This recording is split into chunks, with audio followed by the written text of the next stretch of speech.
We're going to be looking at capital budgeting. Yeah, and first of all, we will do a brief introduction on the same. A brief introduction on capital budgeting. Then afterwards, we're going to do some calculation, and here it's where we're going to tackle the. Yeah, we're going to look at the net present value, average rate of return, internal rate of return. Yeah, those are the aspects we're going to be looking at under this topic, capital budgeting. Because at the end of this session, sorry, not this session, but this topic, we first supposed to understand the nature, importance, characteristics, and various types of capital investments that we have. Then we will look at the various investment appraisal techniques. That is the main aspect that we're supposed to understand under capital budgeting. You need to know how to calculate the average rate of return or the accounting rate of return. Secondly, you need to know how to understand to calculate the payback period, then the net present value, internal rate of return, and finally the profitability index. Those are the main calculation parts that you're going to tackle under capital budgeting. Then from that, now after that, we will now look at the strengths and the weaknesses of the investment appraisal techniques. How advantageous or disadvantageous is ARR, the accounting rate of return?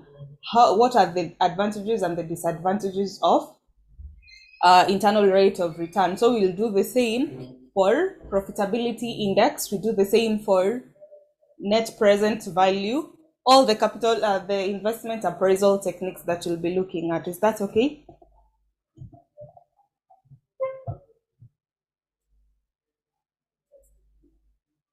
Okay. So first of all, you're going to be I'll give an introduction. Yeah, we'll do a brief introduction. Then today we are going to discuss.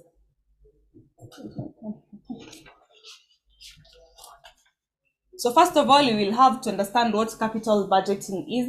After understanding what capital budgeting is, we will look at the steps or the considerations related to capital investment decisions. When I say capital investment decision, this is the same as talking of capital budgeting. So another name for capital budgeting is the capital investment decisions.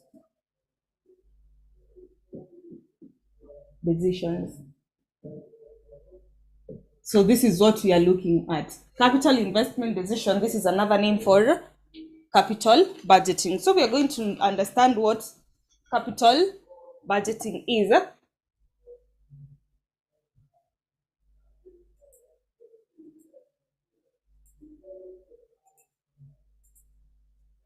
Yeah, in case you can't hear me, just let me know. In case you're not seeing or any questions, just let me know. So first of all, we look at what capital investment is. Then we'll go ahead and look at the key steps of the considerations that are related to capital investment decisions. Capital investment decision, this is what entails capital budgeting. Then from there, we look at the importances of capital investment decisions, its characteristics. We're just going to look at this briefly because our main focus is on the investment appraisal techniques. How to calculate these techniques, the ARR, IRR, profitability index, net present value, and the payback period. So first of all, when you're told to look to discuss what capital investment decisions are, when asked what capital investment decisions are or what is capital budgeting, we can say that capital budgeting is also known as capital investment decisions, or in some other cases, it's considered as investment appraisal. So when you're told to discuss the various capital investment decisions techniques, is the same as looking at investment. It's same as considering or looking at the various techniques of investment appraisal.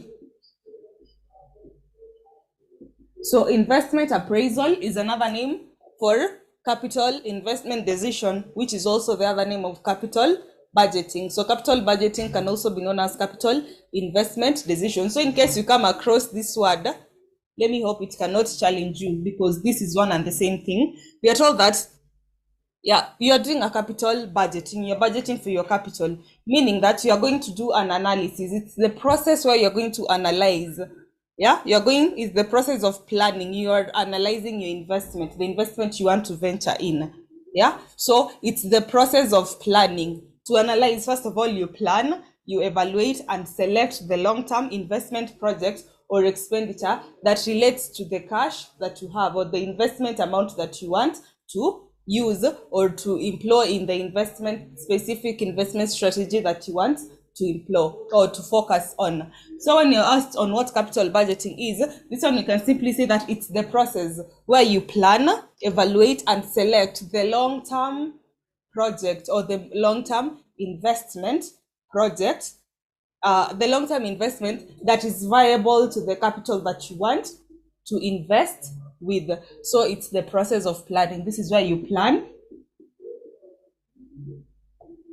Yeah, it's the process where you plan, evaluate, and finally select.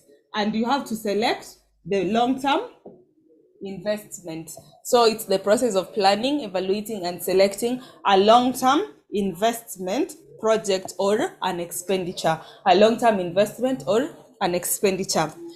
Financial management process. It's a crucial. This capital budgeting is a crucial process in financial management because it will help the organization, decide how it can allocate its scarce resources, for instance, for capital expenditure in a way that it will help this organization to maximize its profits or the value that is generated from this investment. So capital budgeting is a very crucial step or is important to the financial managers because it helps them decide which is the best way to allocate the financial resources that it has. It's limited financial resources such that it can suit or it can sustain the entire project and finally help them in maximizing the value. And this value can be in terms of maybe its profits, so maximizing its profitability, for instance, the value of this investment. And that's why you can say capital investment decision or capital budgeting is a very important function for or a very important process for in financial managers. And under capital budgeting, we can now look at the key steps. Now we can look at the key steps. The key steps or considerations. The key steps or considerations that relate, related to capital, related to capital decisions, capital investment decisions. What are the key steps or considerations that are related to this? What are the various aspects that you should consider when looking at capital budgeting? The first key aspects that you can consider, first of all, you'll have to do a project. The first step, that relates to capital budgeting, you first do a project identification. And here is where you do identification. This is the stage.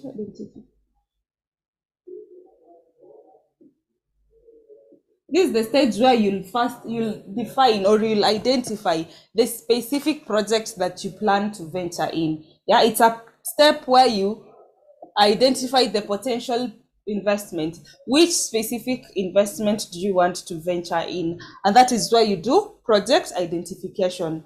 It's the step of identifying the potential investment opportunity. You identify the specific investment that you want to venture in. This can include, for instance, are you planning to invest maybe in an existing project? Do you want to expand this project? Or are you planning to launch a new product within maybe your company? That is a project on its own. For you to come up with a new product, for instance, you maybe assess its marketability, its viability, and finally you launch this project. It's a project on its own. So you identify the specific project that you want to venture in. After project identification, now you'll do the project evaluation. Project evaluation. You are evaluating the project. You've identified the specific projects that you want to venture in.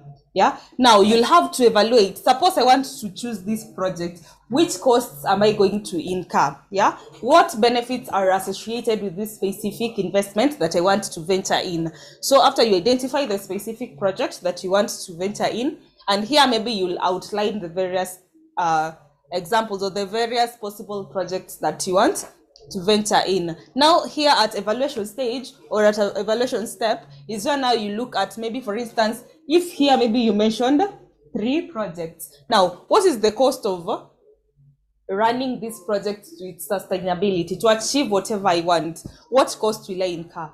What will be the benefits of this project, of this specific project that I want to venture in?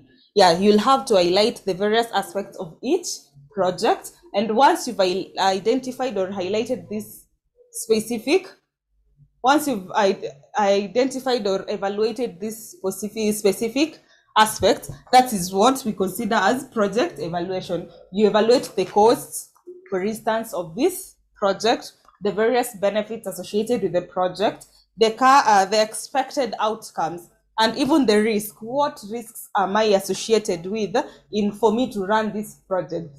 What risks am I able or am I capable to encounter through this specific project that I want to venture in? Once you do a project evaluation, now you'll evaluate the cash flow analysis. You'll do a cash flow. Now after a project evaluation, you do a cash flow analysis. For cash flow analysis, we are told that this is where, or this is the step that will involve, for instance, estimating the expected cash flow associated with the investment. You predicting the future revenues, yeah, the expenses, the related cash flows or other outflows of the project's life. So you do a cash flow analysis. The potential profitability of this project. What are the future cash flows of this specific investment that I want to venture in?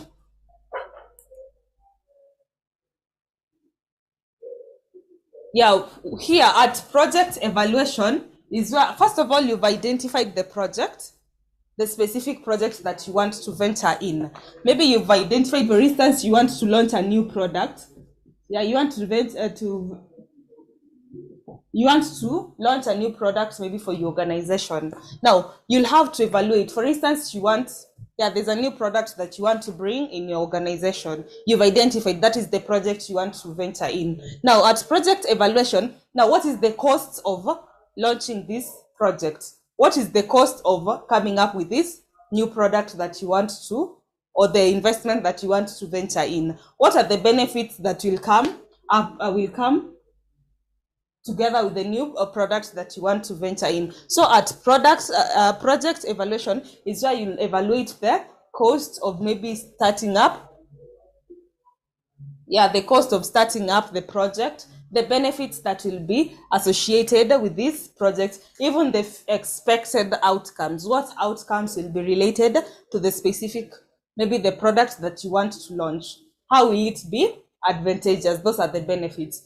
What outcomes are related with it, expected outcomes, and even the risks associated with this project. Are we clear? Did I answer your question?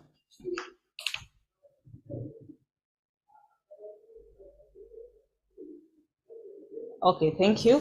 Now, after you do a project evaluation. Now we've said that you do a cash flow analysis. You estimate the expected cash flow that are associated with the project or the investment that you want to venture in. This might include, for instance, predicting the future events. What future events or future cash flows are associated with the project that you want to launch? How will it be? Maybe how will it be? For instance, can we say that this project, maybe during the first year, it can give us maybe a profit, the cash flow or the cash inflow of the product, maybe it will be at 50,000. And maybe after 2 or in the next year, maybe this cash flow might increase to even 100,000. But in some cases, this cash flow can even go beyond. Maybe the first year you get a 50, coming year you get a 12,000. So no wonder you have to do a cash flow analysis for you to be able to predict whatever might happen in future. Now after the cash flow analysis, now you'll go for capital budgeting technique. The capital budgeting technique. Here is where you identify, are you going to go with the accounting rate of return? Are you going to go with the payback period, the capital budgeting, the technique? For instance, if you go with the payback period, yeah, if we choose, for instance, the payback period technique, how long, for instance, if you take up a loan from a company to start or to launch this new product, you've done a project evaluation, you know the cost that you need to run this project to its completion. Now, you identify, for instance, you need 1 million, and you don't have this 1 million. You decide, let me go to the bank and take this 1 million. And you decide you'll go with capital budgeting technique for it to help you pay back this amount, the 1 million. You should be able to evaluate how long you've assessed the project that you want to venture in. Now you'll have to evaluate how long will it take me for me to be able to repay back the 1 million that I took from the bank. Now that's what you'll do under capital budgeting technique, the amount that you want, how long will it take you maybe to repay it, and that is what you do at capital budgeting technique. After that, now you'll do the risk analysis. For you to venture in any investment, there are various risks that are associated with it. Now you'll do a risk analysis. You do a risk analysis. At risk analysis, capital investment decisions should be able to incorporate a risk analysis. This one will help it assess the uncertainties that are associated with the cash flow estimates. Here, remember here you did a cash flow analysis. You've evaluated maybe how this project will be able to repay back, the cash flows that might be associated or might be linked to this project. Now when you do a risk analysis, you're going to assess the uncertainties that are associated. Like here, why is it that during the first year you get a 50,000 cash flow, but when it comes to the second year we have a 12%? Those are some of the various aspects that you'll discuss or you'll review under risk analysis. Now after you do a risk analysis, now you'll have to select and rank. Now you do a selection and ranking. Selection. Yeah, you do a selection and ranking. Remember, at the project identification, we say that you will state or you will note down various projects that you might venture in, depending on the capital that you have. For instance, you want to launch a new product, or you want to expand your organization. So for all these aspects that you've identified, you'll do all these steps for this product. Now after you've done your risk analysis, you'll do a selection of the most viable project that now you're going to focus in. So at the selection stage, here we told that you do a selection and ranking. Ranking, for instance, you say, if I venture into expanding my organization, this one will be the best. For instance, it can give me, if it gives me a 30% profit, while on the other hand, the new product gives me a 20%. Now, if we go by ranking them, meaning expanding my organization is the best investment that I should go by. So I can go by ranking. This will be my first priority. Then the new product will be my second priority. And once you've ranked, meaning that you'll go with your first, the most viable project, which will be expanding my organization. And now so here, remember, we've done a ranking, we've identified the ranks, and now we do a selection of the most viable, which you go by the first one. We will choose maybe expanding our organization. Now after selecting a selection and ranking, now we do a decision and implementation. This is basically implementation. Implementation is where you put now the project into action. You've identified that now through whatever I want to do, I want to invest by expanding my organization. That is the selection you made. Now you just don't select and sit back. Once you select it, now you have to put your selection into action. Now you have to come back to the field and do exactly what you've evaluated. You've decided you're going to venture into a new product. Now put that act into action. So that is what you do at implementation. And after implementation, we have the post-implementation stage that is known as monitoring, control, and evaluation. You monitor, control, and evaluate. It's known as the post-implementation. Are you able to see my board? We're talking of post-implementation. Post-implementation. Yeah, post-implementation. This is where you're going to do a review. And for you to do a review, this means that you're monitoring, evaluating, and controlling now the project that you've ventured in. Are you achieving the goals that you identified the project will be able to provide to you? Yeah.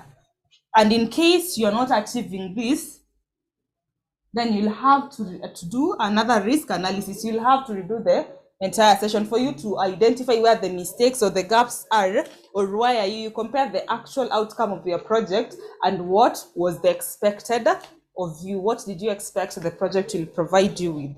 And that is what a post-implementation stage or step helps us to understand. Any question on the steps or consideration related to capital, or are we clear on that?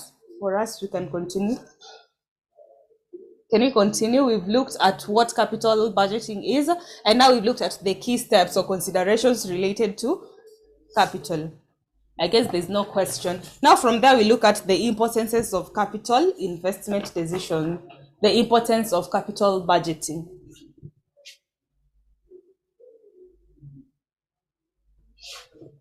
Looking at now the importance is how important is capital budgeting.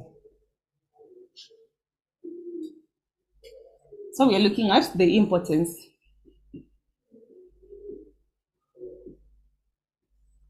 This ones you're going to pass through. The first importance we can talk of, we can say that capital budgeting has a long-term impact. Yeah, they have a long-term impact. So the first advantage, you can say that it has a long-term. It has a long-term impact.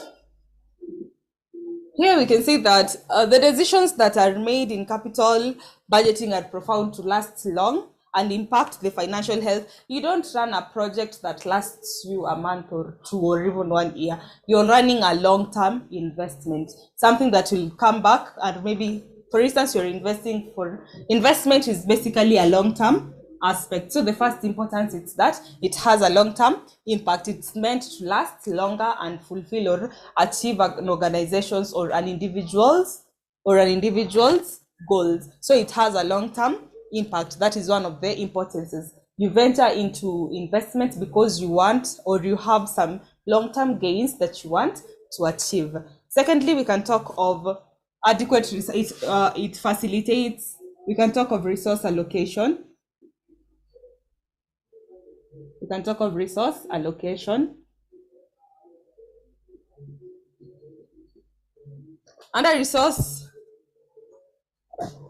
allocation, we know that for a project to be ran to its completion, we have to have adequate resources to facilitate this process. Yeah. So it's important to allocate these resources effectively for us to be able to maximize return and minimize the resources. So it's important in that it makes resource allocation adequate or efficient, because you have the resources, you budget for the entire. For instance, you have 1 million. You'll have to say how much will I use in the advertisement stage? How much will I use to purchase the products that I need, the properties that will help me in achieving this product, in creating this product that I want, the materials that I'll need. So capital budgeting helps in, it ensures that there is adequate resource allocation for a project to run to its completion. We can also talk of risk management. It helps in risk management.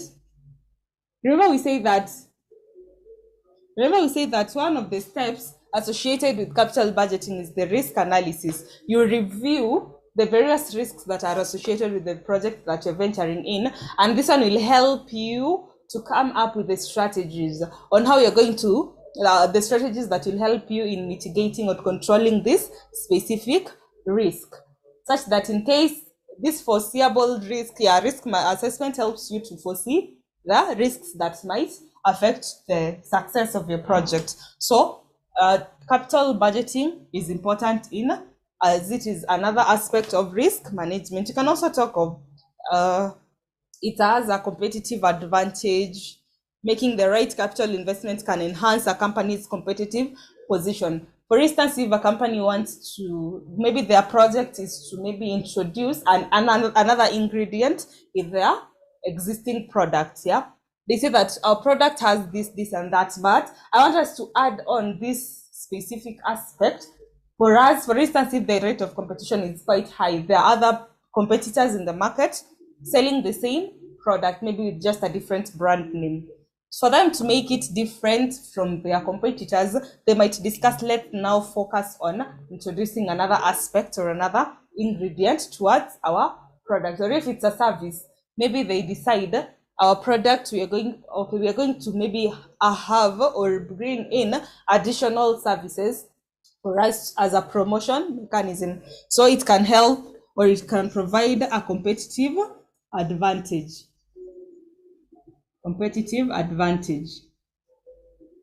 I guess there are many other importances of capital budgeting, but you can focus on those four. Then we can talk of the characteristics associated with capital budgeting. Any question? Capital budgeting characteristic. First of all, remember we just say that it's a long-term aspect. So the first characteristic or the first feature of capital budgeting, it's long-term in nature. Remember we say that you venture in an investment for a long-term gain. So it's important because it has a long-term impact, and one of its characteristics is that it has a long-term commitment. One of its characteristics, it has a long-term commitment. You can also talk of significant financial outlays. You evaluate how much is going to be spent in each stage or at each level or at each aspect that will make launching a new product effective. So it has a significant financial outlay. You evaluate. Requires a substantial amount of financial resources. You have to have a specific amount of money for you to launch a product to its completion. So the first characteristic we can talk of, we are looking at the characteristics.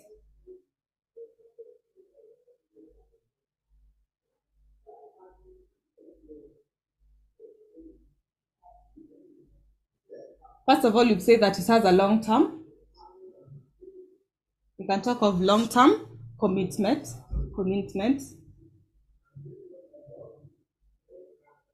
We have significant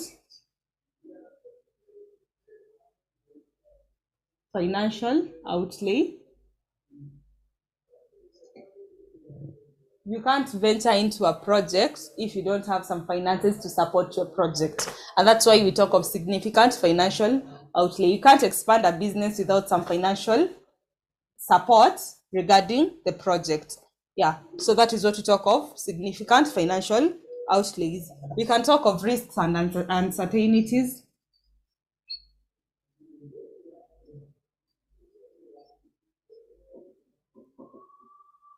This is self-explanatory. You don't begin a project with 100% assurity that your project will be successful. So it has the aspect of risk and uncertainties. We can also talk of complex evaluation.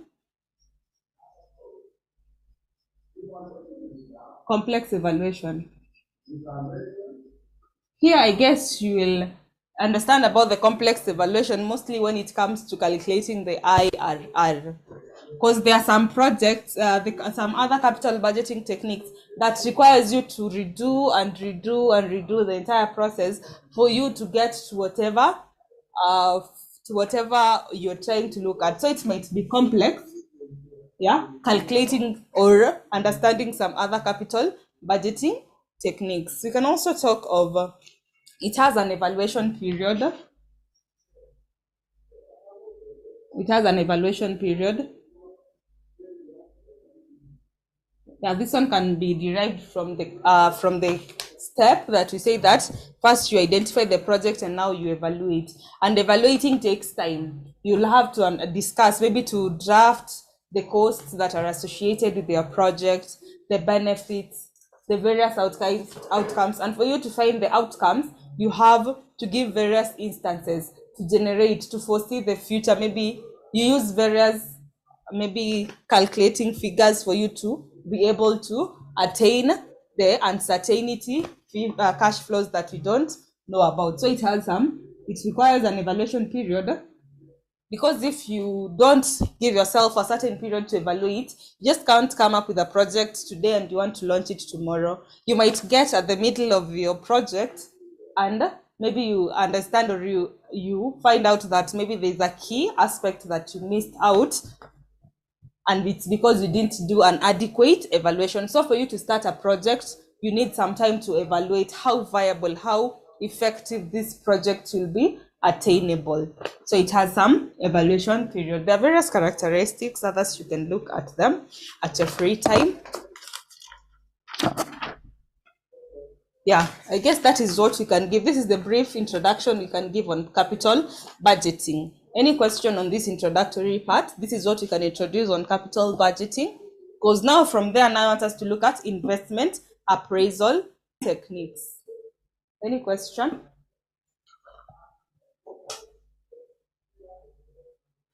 Any question?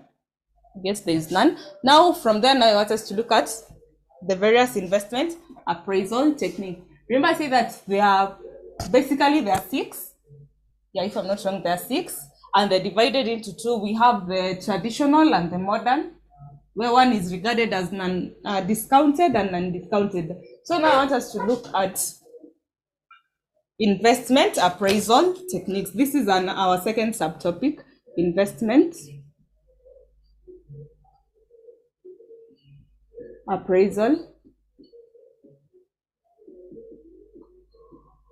techniques.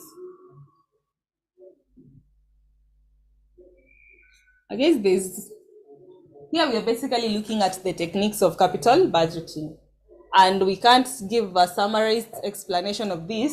Instead, while we are looking at each technique, we'll be understanding what this technique deals with. So under investment appraisal techniques, you might find a question that wants you to give the features or the principles of a good investment appraisal technique. Now I want us to look at the features. Let us not look at the features or the principles. Let's look at the features or the principles of a good investment appraisal technique. Let us not look at the features. The first feature we can talk of consistency. There's consistency.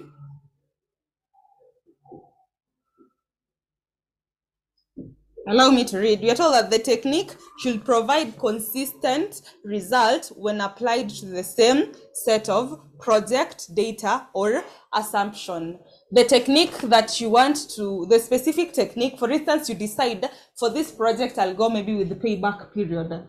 Yeah. And maybe you use a certain figure or a certain data to verify how this technique will be viable to your project. Yeah. If, for instance, you key in a given figure, this technique should be able to be consistent in that whichever value you key in, it should be able to generate, yeah, maybe a similar feedback, even if the answers won't be the same, but maybe the relationship should be equal. So it has consistency. It should not produce highly variable outcomes with minor changes in input. When the inputs are changed, the differences should not be high. There shouldn't be a very huge variance on the differences in the techniques, in the various techniques. So there is consistency. Secondly, we can talk about accuracy, the technique that you decide should be accurate. So investment appraisal technique are accurate. So we can talk of accuracy. We can look at accuracy. The technique should provide an accurate estimate of the project's financial viability and risk. It should be able to use reasonable assumptions and methods for cash flow estimation. So the technique that you should use should be able to provide us with the most accurate feedback. So we can talk of accuracy. From accuracy, we can talk of relevance. It should be relevant. Relevance.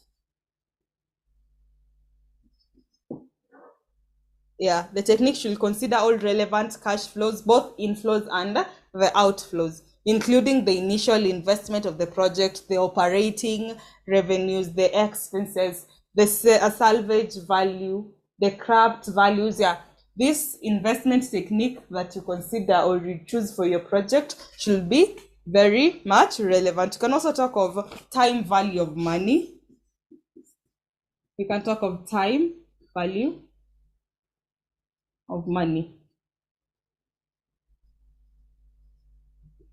Investment appraisal techniques should incorporate the time value of money. It should be a time value of money. This is where an investment is able to consider that, for instance, the value of $1 today, the value of $1 today won't basically be the same as the value of the same dollar when it comes to tomorrow morning. So the specific appraisal technique or investment appraisal techniques should consider time value of money. They should know that $1 or 1 shilling today has a different value. There's a different value of the same shilling tomorrow. So it should be able to incorporate this aspect of time value of money. We can also talk of risks and uncertainties. Risk and uncertainty. This I guess is a self-explanatory. You can also talk of considers all costs. It should be able to consider all the costs.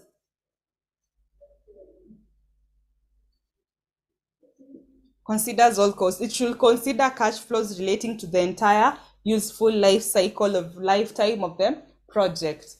If you are launching, for instance, your project, you want it to run for 10 years, it should be able, the technique that you choose for your project should be able to consider all the costs, the entire useful lifetime of it should include both the explicit and the implicit costs. For instance, the opportunity cost, the cost of capital associated with the project. So your investment appraisal technique should be able to consider that cost. So we are told to look at the various principles or the features of an investment appraisal technique. You can talk of consistency, accuracy, relevance, time value of money, risk and uncertainty, and finally should consider all costs associated with launching the project to its useful lifetime. Any question?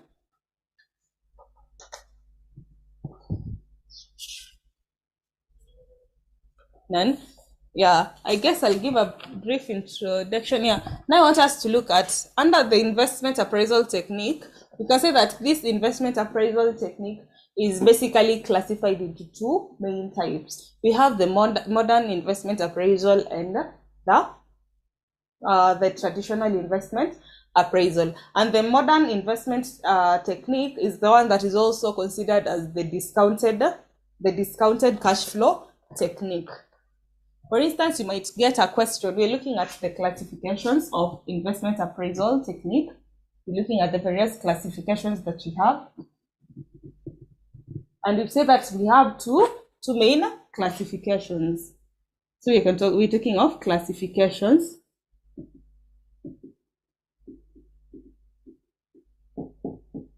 And we say that we have the traditional and we also have the modern. This traditional is also known as the non-discounted cash flow technique, while the other one is also known as the discounted. So you might find a question that asks you to calculate, maybe you use traditional methods to calculate maybe the value or the duration needed maybe to repay back a given amount. So traditional is also known as the non-discounted cash flow technique, while the modern is the discounted. So these ones are the main classifications that we have. But under each now, under the traditional, they are classified into two. There are two types. They are of two types. While for modern, we have 4 types. Yeah. For traditional, the traditional techniques, we can talk of the payback period, the PBP, the payback period. While there, and the other one we can talk of the ARR, accounting or the average rate of return. While for modern, we have the NPV, net present value. We can also talk of the internal rate of return. Yeah. Then I guess you can talk of profitability index. This is known as the PI. And finally, you can talk of the discounted payback period. Discounted payback period. Okay, so I want us to look at this. Today we are going to try and cover the traditional non-discounted cash flow techniques. We can look at traditional, then I bet we'll pick it up from there during our next session. But before then, can we have a break for around 5 minutes kindly? Is that okay? Okay, just a 5-minute break, then we can pick it from there.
Yeah, so I want us now to begin on working out on our calculations.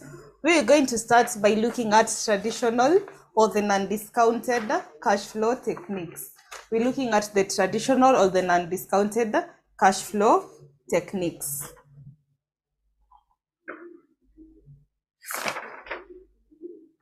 Here, first of all, the first technique we are going to look at under the traditional technique, we are going to look at the payback period. This is initialized as PBP, the payback period. Payback period, this is from what we have, it refers to the duration that is taken by a project to generate cash flow that are sufficient to recover. Yeah, payback period is basically the time that it takes for a project to recover the amount that was used in developing this project. So it refers to the duration taken by a project to generate cash flow that are sufficient to recover or to recoup, yeah, the initial outlay, the cost of the project. So the payback period is the time that it will take for a project to be able to refund the amount that was used in launching this project. So this is just basically the time. Yeah, and the payback period, for you to calculate payback period is calculated at 2 steps or in 2 scenarios. We have the first scenario where each year has an equal cash inflow. So payback period can be calculated in 2 aspects. Where we have the first part, we can calculate the payback period of a project, whose cash inflow are similar. So we have payback period for a project with similar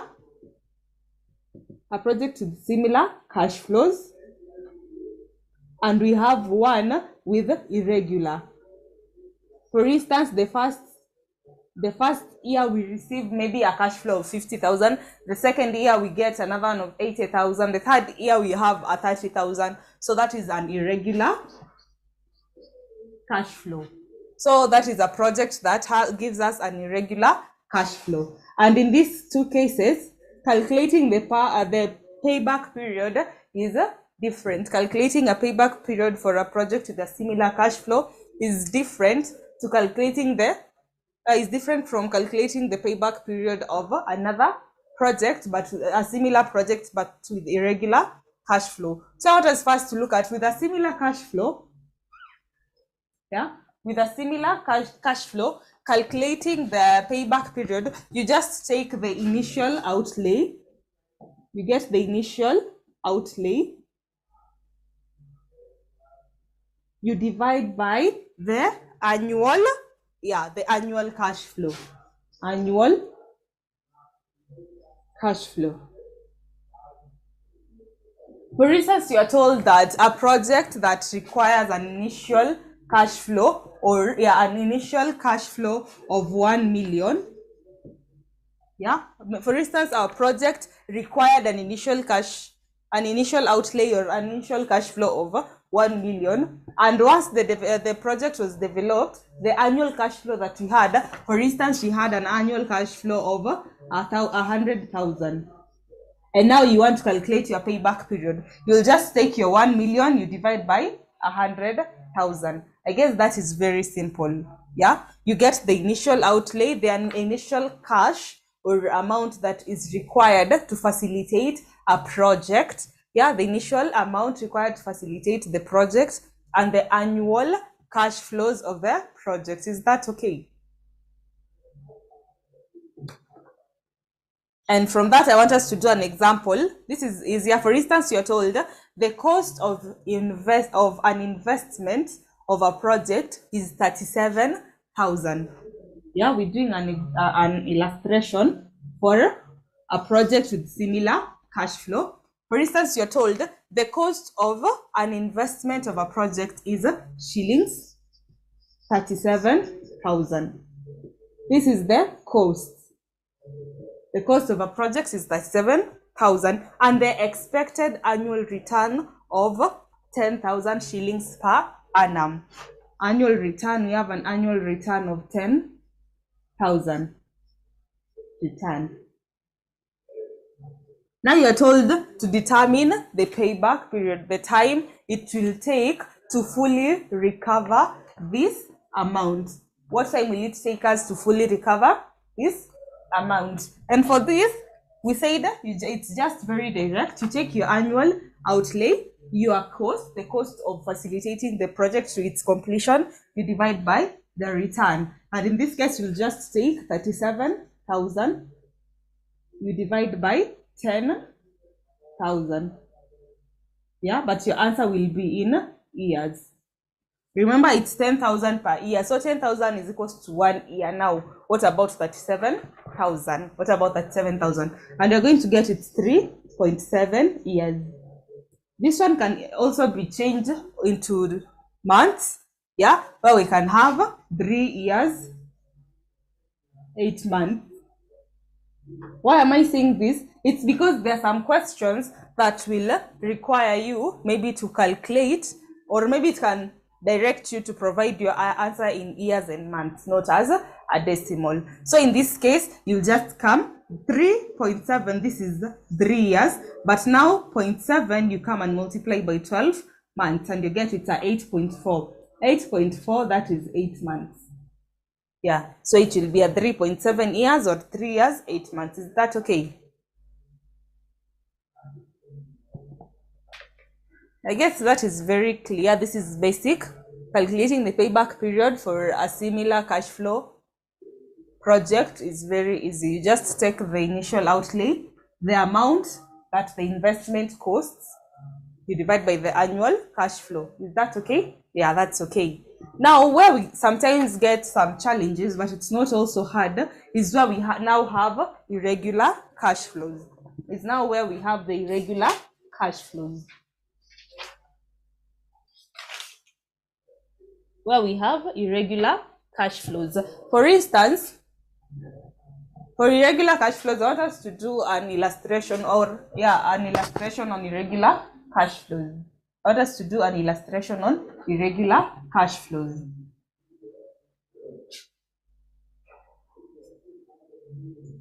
Now calculating our payback period in an irregular cash flow. To calculate our payback period for irregular, getting the payback period. If you want to calculate your payback period, first of all, you'll get the number of year before recovery. So the year before recovery plus the remaining amount to recovery, remaining amount.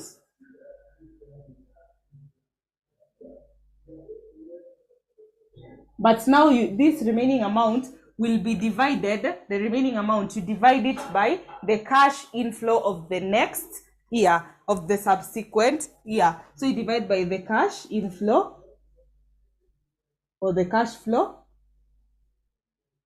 of subsequent. The cash flow of the subsequent year, of the year after recovery. I guess that is very clear.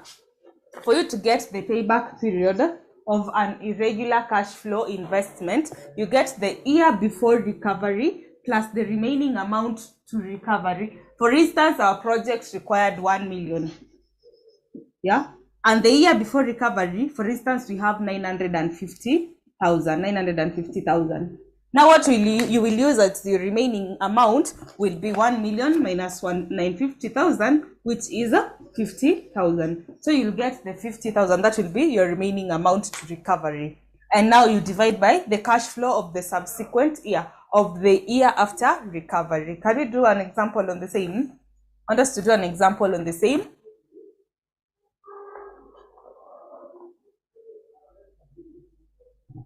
For better understanding, I want us to do an example on the same. Just know that calculating the IRR for an irregular investment, cash flow investment, you take the year before recovery, you add the remaining amount to recovery, you divided by the cash flow of the subsequent year. So I want us now to look at an illustration.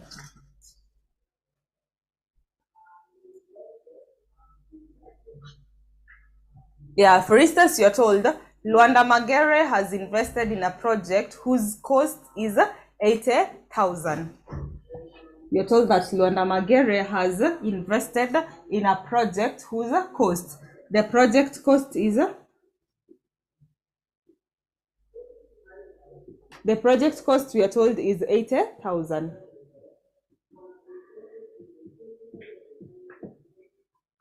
And the project is expected to generate the following cash flow.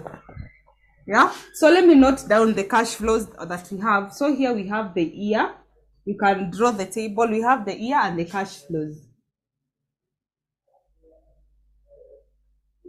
So we have 5 years. So during the first year, we had a cash flow of 10,000 shillings. The second year, we had a cash flow of 30,000.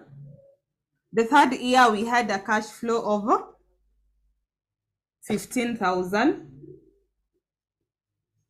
The fourth year, we had a cash flow of 20,000. And the final year, the fifth year, we had a cash flow of 30,000. Now we want to calculate the time it will take to fully recover the amount that was used for investment. How long will it take for us to recover this 80,000? Remember, we are told that our project cost 80,000. So when you find such a question that wants you, remember this one wants you to find the duration it will take, and the duration is calculated through the payback period. Once you just hear of the duration it will take, that is a payback period. This is the only technique that talks of the year, the only technique that will require you to calculate the years it will take, the payback period. So when you get such a question, first of all, what you do, you'll include another column, your third column. Remember, we have the first column that has the year. The second one is talking of the cash flow. And now you'll have to include another column that will look at the cumulative. It will talk of the cumulative cash flows. Now, for the cumulative cash flows, for us to calculate the cumulative cash flows, the cumulative cash flows is just the summations of what we have. But now here, our first cumulative value will be the 10,000 that we have. But during the second year, now you'll take 10,000 plus the next year's cash inflow, which we had is 30,000. So 10 plus 30, we have a 40,000. Now from 40,000, the next year we had a 15. So 40 plus 15, that is 55,000. From 55 plus this one we had 75,000. And finally we have 105,000. Remember, we were told that our project requires 80,000. So what we want to recover is just the 80,000. And when we look at our cumulative values, we have 75,000 and the next value we have it's 105,000. So we can't pick the final year. We cannot pick the final year because this is above what we require. We require only 80,000. But when we talk of 105, this is excess. But when we also come back to 75, this is also less. So meaning that our year, the years that will be required to generate this amount is an year between 4 and 5. And for us to find this year, remember we say that to find payback period for an irregular cash flow, you take the period before recovery. The year before recovery, you add the remaining amount to recovery divided by the cash flow of the next year. So like in this case, we can't go for this one, but the year that is very much close to what we require is the year that has 75,000, and that year is 4. So remember, we say that you take the year before plus remaining amount over cash flow of the next year. Cash flow. So in this case, the year before a full recovery, we had a 4. So it will be 4 plus. But now, between 80,000 and 75,000, what we lack, the amount we lack is 5,000. So that will be 5,000. But now we're going to divide it with the cash flow of the next year. So after this year, the next year's cash flow that we had a 30,000. So it will be 4 plus 5 over 30.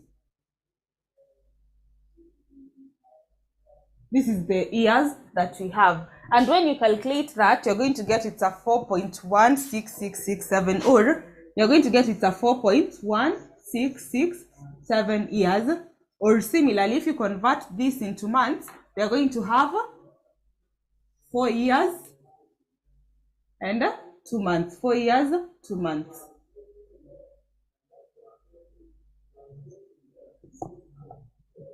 Is that clear? Is the concept okay? Or do you have any questions?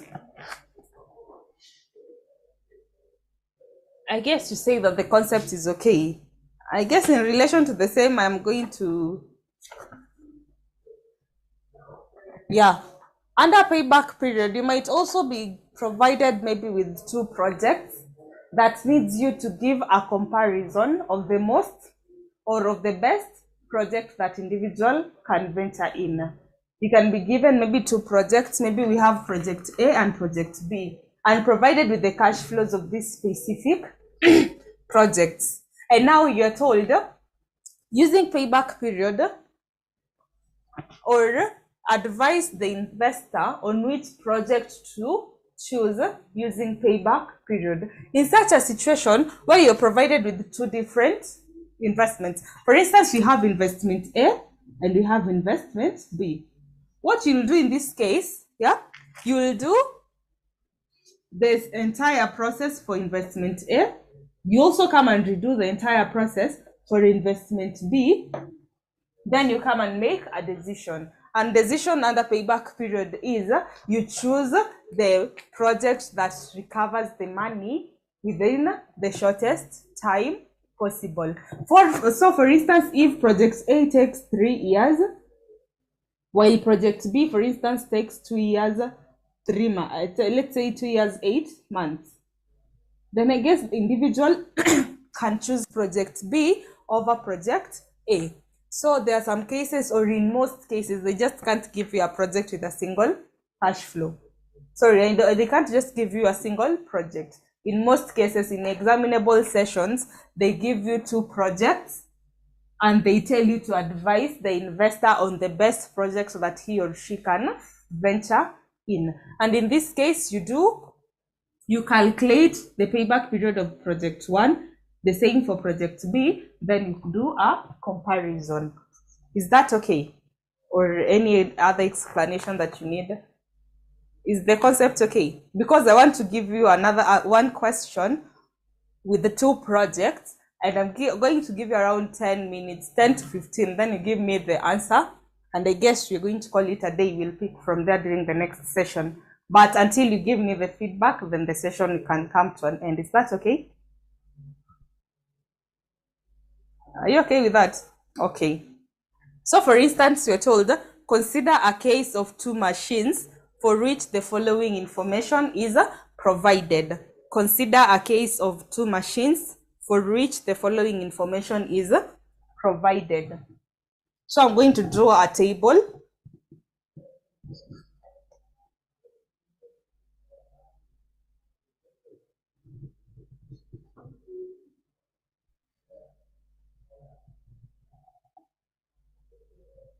I'm going to draw a table.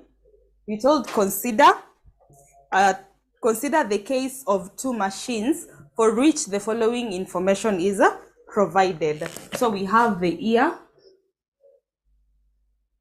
we have machine P,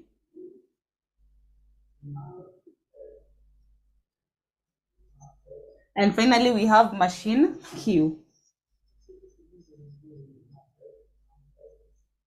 So we have the year, machine P, and machine Q. Then we have year 0, year 1, 2, 3, 4, and 5. And the cash inflows for year 0, here we have 10,000. We just have 10,000. And also the same for machine Q, it has a 10,000. The first year on machine P has 1,000. So I'll key in the values for machine P first. We have 1,000, 2,000. We have 6,000. We have 7,000. And finally we have 8,000. So we have 1, 2, 6, 7, 8. Then for machine Q, we have 5,000. The second year is 5,000. Thirdly, we can talk of 1,000. We can also talk of 500. And finally, 500.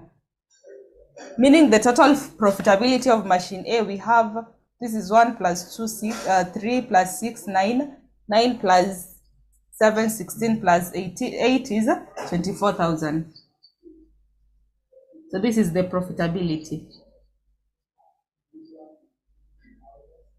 So the profit of year 1 was 1,000, 2,000, 6, 7, 8. And for this one, I guess it's 12,000. Now you are told to advise the investor on the best project that he or she should venture in. I hope you can able to see my board. We have 10,000, 1,000, 2, 6, 7, 8. And we have 10,000, 5,000, 5,000, 1,000, 500, 500. Kindly work on it, then you give me your feedback. You advise the investor on the best machine that he or she should go for. Advise the investor on the best machine that he or she should go for.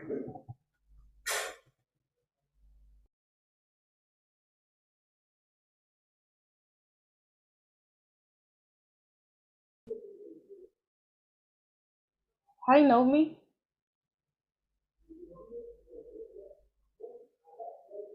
What did you get? What are you getting?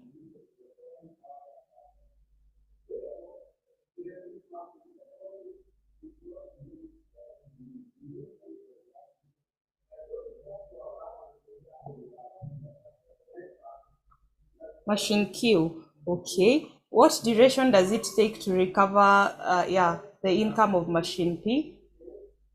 What duration did you get? Machine P.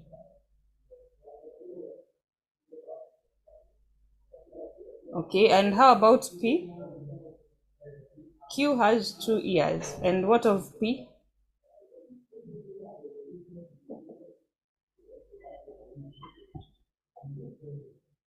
What are you getting as your recovery period for machine P?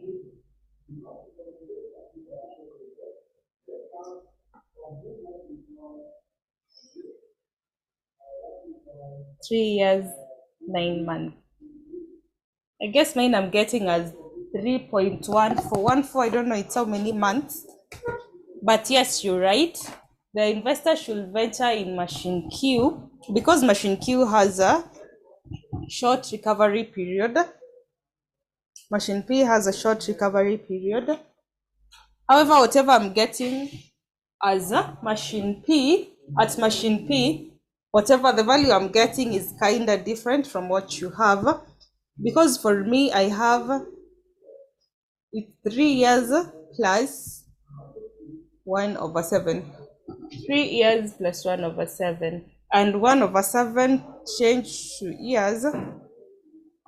Because here, for instance, if we go by the cumulative figures, let me just add it here.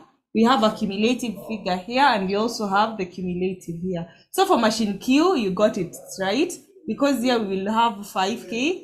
This one will have, it will be a 10K. This will be 11. I guess this one we can't really proceed further because we've just recovered the amount that we have, and it's recovered at 2 years. But when we come to machine P, here we will have a 1K. Then this one will be a 3K. 3K, this will be a 9K. 9, this will be 16K. And finally, yeah, this one will be 24K. But now for this one, our machine will be recovered between this period because we need a 10K, right? We need a 10K. And here we have a 9, and the next figure that we have is a 16. So for 9, 9 lies under 3 years. So it will be 3 years plus. The remaining amount between 9 and 10,000, it's 1,000. And the cash inflow of the next year is 700. So 1,000 over 7,000. And we're going to get it 1 over 7 years. And when we convert this 1 over 7 years, I don't think if it will give us 9 months, it will be 1 divided by 7 by 12. Yeah, it's approximately 2 months. So it's the same as 3 years, 2 months. Because I'm getting a 3.71443. I guess maybe just had a slight error. You just had a slight error. But you're right. The investor should focus on machine P because machine Q, because machine Q has the minimal recovery duration. Is that okay?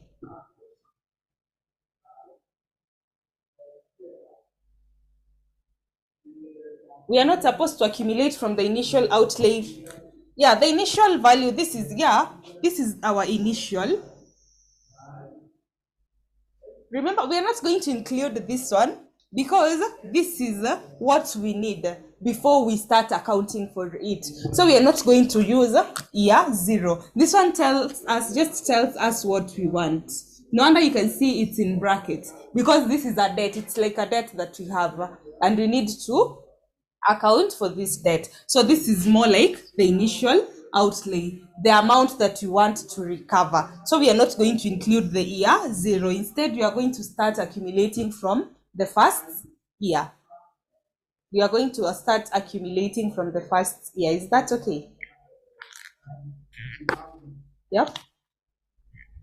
Yeah, sure. So you will start accumulating from here. Or similarly, you might decide, because this is a negative, yeah, because this is a negative, similarly, if you decide to use whatever you're saying, like we start with the initial value here, it's different and it's possible. What you'll have to do, like here we have, it's a negative 10 because it's in bracket. Yeah, we can start from here. And now this is a positive. You had negative 10 and you had an addition of 1, meaning you're going to remain with negative 9. So meaning here, yeah, similarly, we can go with that format.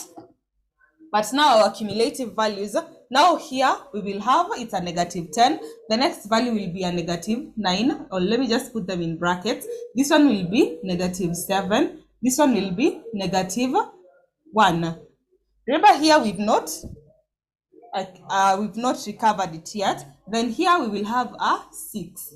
Sorry, this 6 will be a positive now. And this one will be in excess, meaning for us to still recover, it will be here.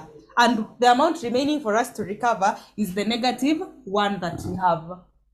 Yeah, it's 1,000. Remember, they're in thousands. Sorry, it's 9K, 7K, 1K. So they're in thousands. So for this one will be the remaining amount for us to fully recover this 10,000 is 1,000 because we can't go for 6. So we will take the 1,000. We divide by the inflow of the next year, which was 7,000. So whichever way, if you start by the initial value, remember the initial value is in negative. Is that point clear? Is that okay? Yes. So yeah, that's it. But in most occasions, I guess just start from here, from the first year's profit. This is the profit we made during the first year. And the profit can be used to recover the amount that you used in developing this project.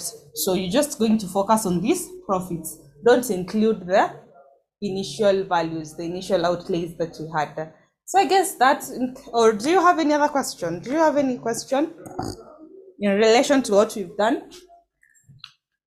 Any question? I guess it's none. I guess that will mark the end of our session today, because if we introduce the other part, the other technique, the accounting rate of return, I believe by the end of the session we wouldn't have covered anything. So I guess we'll call it a day from there. and we'll pick it there during our next session. And thank you so much for joining. Mercy called me. She told me she might not make it.